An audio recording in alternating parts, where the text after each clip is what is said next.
Hi guys, my name is Fazan, but this is another episode of Fazan U Cricket Official.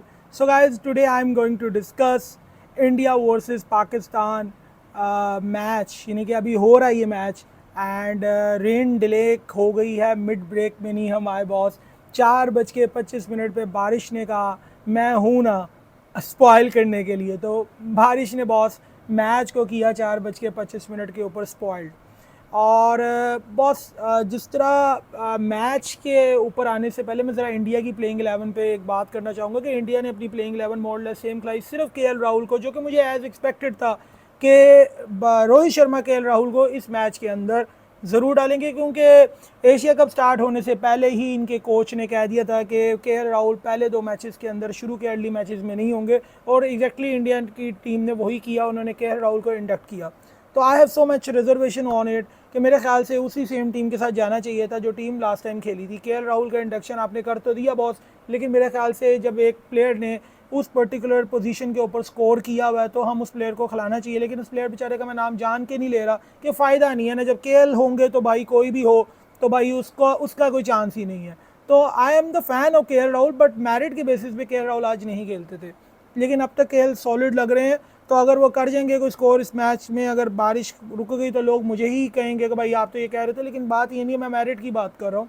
KL Rahul एक अच्छे player हैं, वो किसी भी दिन आएंगे, वो अच्छा उनमें करने की पूरा पोटेंशियल है, लेकिन जब आप एक प्लेयर को चांस देते हैं, उनकी इंजरी के दौरान उस प्लेयर ने आकर संभाला दिया और अब वो आप कह रहे हैं कि बॉस अब मैं आ गया हूँ तो अब आप निकलो साइड पे, तो ये बॉस ये माइंडसेट मुझे ना पाकिस्तान के अंदर समझ आता है, ना पाकिस्तान की टीम में समझ आता है, ना इंडियन टीम में समझ आता है बॉस। बहरहाल शुरू करते हैं इंडिया की प्ले, यानी कि जो बारी हुई उसके हिसाब से। अब मैं सबसे पहले इंडिया की बारी के ऊपर बात कर लूँ। रोहित और शुभमन बहुत अच्छा खेल रहे थे बॉस। रोहित ने बड़ा अच्छा खेला, फैंटा लगाया बॉस, जो शुएब अख्तर की ज़बान में फैंटा लगाया हमको। लेकिन बॉस मुझे रोहित से ये उम्मीद नहीं थी कि वो जिस तरह से आउट हुए, जिस फैशन से वो आउट हुए, उस जैसे पल्ले के बैट्समैन, उस जैसे पाए के बैट्समैन से हम ये एक्सपेक्ट नहीं करते कि वो इस तरह आउट होंगे। शादाब ने शुरू में उनसे अच्छी खासी शॉट्स खाई, इतनी पीछे बॉल फेंकी कि आप कहीं पे भी उस बॉल को आराम से बाउंड्री के लिए हिट कर सकते हैं।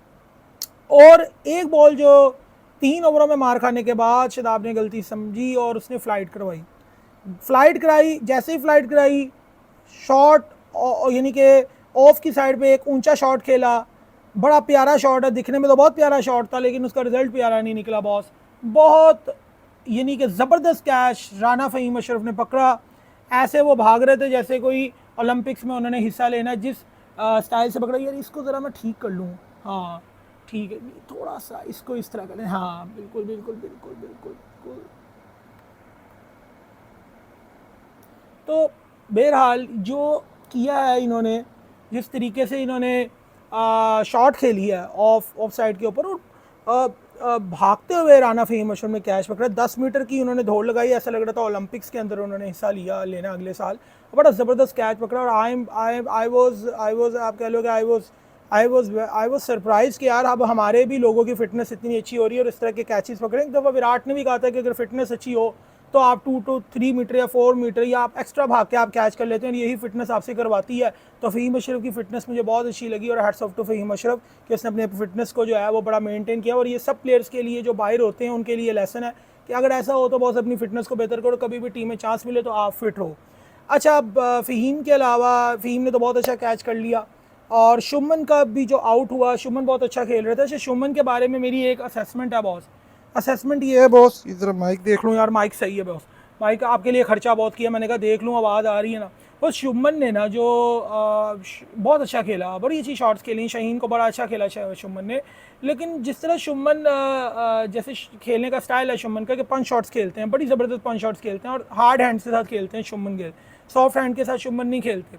तो अब इस तरह के जो बैटर होते हैं ना, इनको एक स्लो बॉलर फास्ट बॉलर फेंक दे बीच में, तो ये इनका बल्ला निकल जाता है आगे, क्योंकि वहीं से खेल जाते हैं उसको। और यही हुआ शुभमन के साथ, एज हुआ आउट हो गया। और यही लास्ट टाइम हार्दिक के साथ हुआ था। हार्दिक भी 5 शॉट्स खेलते हैं और तेज़ खेलते हैं और हार्ड हैंड के साथ खेलते हैं। ड्राइव भी खेलेंगे तो वो तेज़ खेलते हैं उसको, हार्ड हैंड से ड्राइव भी खेल जाते हैं। तो अगर इस तरह के से देखा जाए तो इस तरह के बैटर की ये वीकनेस होती है बॉस। तो अगर आप शुभमन गिल के फ़ैन हैं तो आपको ये कहना चाहिए शुभमन गिल को कि शुभमन आप इस चीज़ के ऊपर काम करें, इसमें कोई डाउट ही नहीं कि शुभमन एक अच्छा प्लेयर है, एक बड़ा प्लेयर है। और वक्त के साथ वो बड़ा बनेगा, लेकिन उसको इन चीज़ों पे काम करने की बहुत ज़रूरत है, जो मैंने शुभमन की आज वीकनेस देखी। और ये हार्दिक में भी है, लेकिन Hardik can afford that sort of weakness, क्योंकि हार्दिक का नंबर अलग है, हार्दिक ऑलराउंडर है, पर शुभमन इज़ एन ओपनर, तो यहाँ रोल का भी डिफरेंस है, तो ये देखना पड़ेगा शुभमन को। ये नहीं कि जहरी बात है, जो छठे सातवें पे नंबर पे आके खेल रहा है फिनिशर का रोल पे, वो हार्ड हैंड से खेलेगा ना, सॉफ्ट हैंड के साथ तो नहीं खेलेगा वो।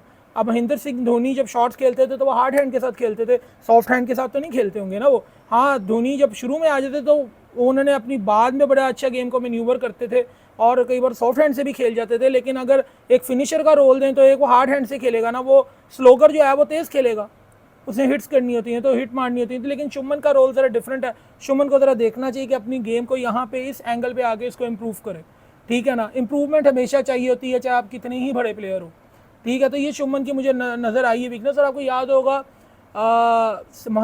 सहवाग भी इसी तरह ही हार्ड हैंड से खेलते थे, पंच शॉट्स खेलते थे और जहाँ पे खड़े होते थे, और ज़्यादा मैंने देखा उनका भी फुटवर्क नहीं, और माजिद के शुभमन भी इतना फुटवर्क इस्तेमाल नहीं करते। और अगर आप हार्दिक को भी देखते हुए देखें तो वो फुटवर्क अगेंस्ट फास्ट बॉलर इतना इस्तेमाल नहीं करते, जिधर खड़े होते हैं उधर से ही कलाइयों को घुमा देते हैं। जबकि विराट कोहली और बाबर आजम डिफरेंट प्लेयर हैं, और या आप देख लीजिए बाबर आजम देख लीजिए, विराट कोहली देखिए, केन विलियमसन देख लीजिए, इनका बैक फुट और फ्रंट फुट आप देख लीजिए, ये काफ़ी अपने दोनों यानी कि फ्रंट फुट और बैक फुट को काफ़ी इस्तेमाल करते हैं। जब विराट अपनी बहुत पीक पे खेल रहे थे ना, अभी भी वो बड़े महान बल्लेबाज हैं, तो वो तब आपने देखा होगा कि बैक फुट शॉट्स भी खेलते थे और फ्रंट फुट भी खेलते थे। शुभमन खेलते हैं लेकिन वो अपनी कलाइयों से ही उधर से ही खेल जाते हैं, लेकिन वो एक आप कह लो ना कि एक ड्राइव भी वो मारते हैं, तो आप देखें हाथों से ही वो आगे को कर देते हैं। लेकिन यहाँ पे अगर आप देखिए उनके जो शॉट हैं, ये इस तरह की ये शॉट्स वो खेलते हैं, और यहाँ पे जब उनका बल्ला आता है बाबर आजम का और विराट कोहली का, वो पूरा निकलता है इस तरह बल्ला। आप देखें बाबर आजम पूरा इस तरह बल्ला खेलते हैं और विराट भी पूरा बॉलर को चेस करते हुए अपनी ड्राइव खेलते हैं। तो ये कुछ बेहतर टेक्निक मुझे लगी है विराट कोहली की और बाबर आजम की ड्राइव खेलते वक्त। लेकिन मैं ये बिल्कुल नहीं कह रहा कि शुभमन को अपना तरीका बदल लेना चाहिए, लेकिन कई बार ये जो स्लो पिचेस होती हैं इनके ऊपर अगर आप बॉल स्लो फेंकें तो बॉल फंसता है, तो इस वजह से शुभमन का विकेट गया है। तो शुभमन को विकेट टू विकेट अपनी एडजस्टमेंट करनी चाहिए। शुभमन जैसे प्लेयर ऑस्ट्रेलिया में जाके बड़ा ज़बरदस्त खेलेंगे, लेकिन जब ये स्लो पिच पे खेलते हैं, क्योंकि आज पिच स्लो पिच थी और इस पर बॉल अगर आप मीडियम पेसर है तो उसका बॉल ज़्यादा फंस के आ रहा था, और फास्ट बॉलर जितनी बॉल फास्ट फेंक रहा था उसका बॉल फंस के नहीं आ रहा था, उसका बॉल बिल्कुल बल्ले पे आ रहा था। यही वजह कि शाहीन ने शुरू का ओवर बड़ा इंटरेस्टिंग डाला, 5 बॉलें बड़ी इंटरेस्टिंग थी, लेकिन छठी बॉल जो डाली वो पैड पे डाली और बड़े आराम से फ्लिक कर दिया उसको लेग की साइड के ऊपर। बड़ा अच्छा खेला, दिखने में बड़ी ही खूबसूरत शॉट मारी रोहित शर्मा ने। अच्छा, आज इस पिच के ऊपर गुड लेंथ क्या थी और बैड लेंथ क्या थी? जितनी बॉल आप आगे फेंक रहे हैं, जितना लेंथ को पीछे खींचेंगे अच्छी लेंथ उसको कंसीडर किया जाएगा। जो 5-6 मीटर की लेंथ या 4-5-6 मीटर की लेंथ अच्छी लेंथ कंसीडर की जा रही थी, और जितना आप पिच को इसी लेंथ से आगे बॉल फेंक रहे हैं, इस लेंथ से आगे बॉल फेंक रहे हैं, यानी इस लेंथ के ऊपर बॉल नहीं फेंक रहे, इससे आगे फेंक रहे हैं, anything above from 4 metre 5-6 metre, यानी कि इस ब्रैकेट से जो भी अबव आपने फेंका है, इससे आगे जो भी आपने फेंका है, इससे पीछे नहीं मैं कह रहा, इससे आगे मीन्स 3 मीटर 2 मीटर, वहाँ से आपको ड्राइव भी लगी है, स्ट्रेट ड्राइव भी लगी है, और शाहीन को ये इसी तरह ही मार पटी है।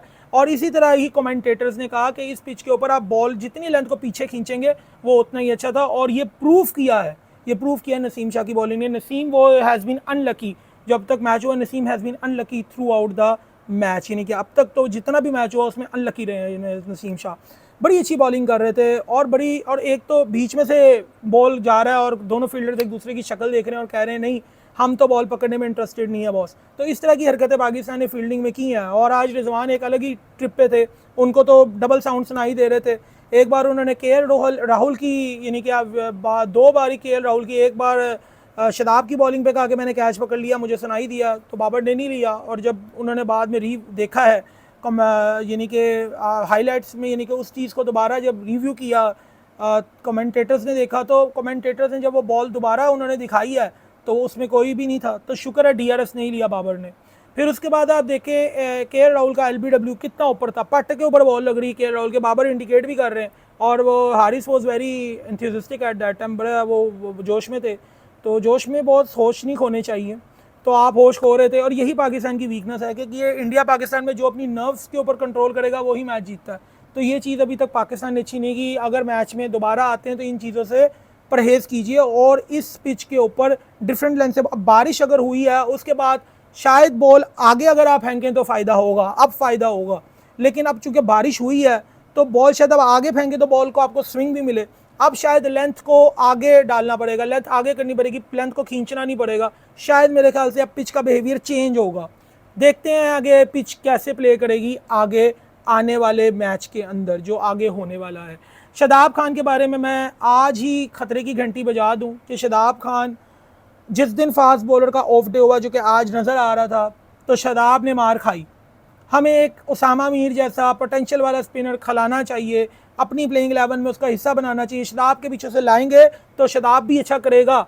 अगर आप कंपटीशन को रिमूव करेंगे तो शादाब के ऊपर शादाब रिलैक्स हो जाएगा। तो मैं ये कहना चाहता हूँ कि हमने अपनी वर्ल्ड कप 11 के अंदर जब बनाएंगे वर्ल्ड कप 11 तो उसमें हमें भी बड़ा सोचने की ज़रूरत है। और मैं आज कहूँगा बहुत बुरा लगेगा आपको, इंडिया वालों को भी, आपको भी सोचने की ज़रूरत है। आपकी भी कोई प्लेइंग 11 कोई ज़बरदस्त नहीं है, आपने भी कोई झंडे नहीं गाड़े प्लेइंग 11 के अंदर।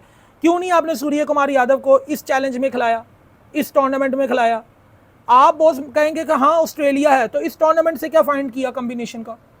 भाई आप खिलाइए ना सूर्य कुमार को, 7वें नंबर पे खिला के देखिए, 8वें नंबर पे खिला के देखिए। क्यों आप तो उसको T20 स्पेशलिस्ट ही मानते हैं ना, कोई T20 में खेलेगा और हमें T20 वाली इनिंग खेले, तो फिर उतनी बॉल ही उसको दीजिए। तो 7वें या 8वें नंबर पर उसे खिला के देख लेना था। आज शार्दुल ठाकुर को बाहर बैठाते, 3 फास्ट बॉलर जो आपके हैं उनके साथ जाते, एक आपका बॉल कर लेता बीच में पांड्या, चौथा बॉलर वो बन जाता, 5 और छठा जडेजा और कुलदीप कर लेता बॉलिंग। तो इस इस कम्बिनेशन से भी आप जा सकते थे। मैंने हमेशा कहा है कि अगर आप अपने कम्बिनेशन को ट्राई नहीं करें, चाहे वो इंडिया है या पाकिस्तान है, तो बॉस ये एशिया कप खेलने का आपको कोई फ़ायदा नहीं है। और आया last but not the least, Jay Shah साहब को बहुत सलाम, 100 तोपों की सलामी दें आप उनको, जो उन्होंने कारनामा सर अंजाम दिया। फैंस को देना चाहिए, चाहे वो इंडिया के या पाकिस्तान के हैं। क्या हरकतें कर रहे हैं आप बॉस, ये देख लीजिए, कोई ग्राउंड में नहीं आया। ये है इल प्लानिंग इस एशियन क्रिकेट काउंसिल की, ये है, सबने मिलकर फैसला किया। पाकिस्तान आपको कहता रहा, नजम सेठी आपको कहता रहा, हाँ चले आप दुबई में नहीं करा सकते थे, लेकिन फिर आप यहाँ पे नहीं तो फिर बांग्लादेश में करा लेते बॉस। बांग्लादेश की पिचेस पे को क्या मौत पड़ी हुई थी, उधर करा लेते हम। या फिर कोई वेन्यू सिलेक्ट करते हुए तो आप लोग सही तरीके से डिसीजन लेते। पाकिस्तान आप लोगों को पिटता रहा कि बारिश हो जाएगी, उस बात को आप लोगों ने कंसिडर ही नहीं किया। मैं सब बोर्ड्स की बात कर रहा हूँ, चाहे वो श्रीलंका है, चाहे वो बांग्लादेश है, चाहे वो अफगानिस्तान है, चाहे वो इंडिया है। किसी मेंबर ने अपनी रिस्पॉन्सिबिलिटी नहीं ली। श्रीलंका को पड़ा हुआ था कि हमारे यहाँ पे मैच हो जाए, हमारी गेट मनी जनरेट हो जाए, हमें यहाँ से फायदा हो जाए। हर बंदे ने अपना फायदा देखा और क्रिकेट का नुकसान किया boss. I am sorry to say. सिर्फ पाकिस्तान कहता रहा, पिटता रहा कि पाकिस्तान में खेल लो, पाकिस्तान में नहीं खेलना इंडिया ने, चले वो एक बात समझ आती है, उनका अपना एक डिसीजन है बॉस, ये उनका राइट है। लेकिन बॉस अगर हम आपको कह रहे हैं कि अगर मैच कराना तो वेन्यू अच्छे सेलेक्ट कर लो। यहाँ तो आज मुझे बहुत शर्म आई कि यहाँ पे इंडिया पाकिस्तान की बॉस ग्राउंड में इंडिया पाकिस्तान के फैंस मुझे नजर नहीं है, जो कि इंडिया पाकिस्तान के मुकाबले की जान है, वो ही नहीं थे। मुझे लग रहा है कि मैं कोई आम सी 2 टीमें देख रहा हूँ जिनका मैच चल रहा है बॉस। तो आज मैं बहुत डिसहार्टेड फील कर रहा हूँ राइट नाउ, बड़ा डिससेटिस्फाइड हूँ मैं एशियन क्रिकेट काउंसिल की परफॉर्मेंस से। सो यार now I am signing of my show. और ये अब तक की रिपोर्ट है, बारिश अभी चालू है, दुआ कीजिए बारिश ख़त्म हो और हम मैच देखने को मिले। और मैं कहूँगा मोहम्मद रिजवान आप जाग जाइए, और टीम को भी कहूँगा पाकिस्तान को वो जागे और पिच के हिसाब से पिच को रिस्पेक्ट दें। और इंडियन टीम को भी बोलूँगा कि अगर आपको स्टार्ट मिलता है तो बॉस उसकी रिस्पेक्ट करें। सो फार राइट नाउ इंडिया को भी एज है, अच्छे रन रेट से इंडिया जा रहा है और कुछ ज़्यादा नहीं करना चाहिए इंडिया को सिचुएशन को देखना चाहिए और कंडीशंस को असेस करके आगे बैटिंग करनी चाहिए। Thank you very much. I am signing off my show.